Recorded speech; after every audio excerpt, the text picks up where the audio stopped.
Okay, for today's video guys, tayo ay mag-install ng skid plate para sa ating Honda Click 125 version 3. Ito lang siya.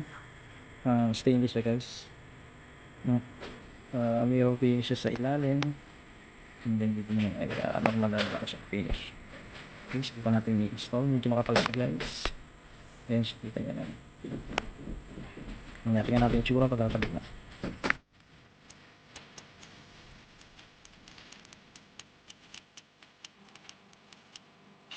Yes.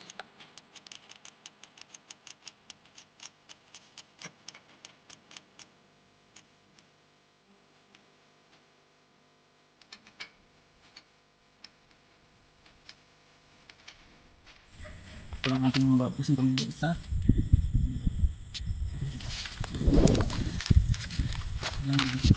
Ito, ito may lapit sa drain plug.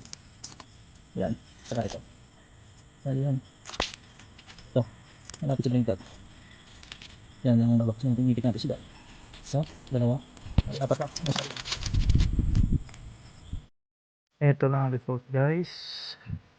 Finished product. Suitable ito sa mga dumadaan sa off-road at sa mga naka-lowered.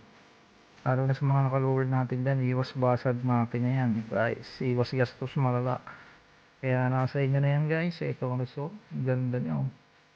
Supektado lang natin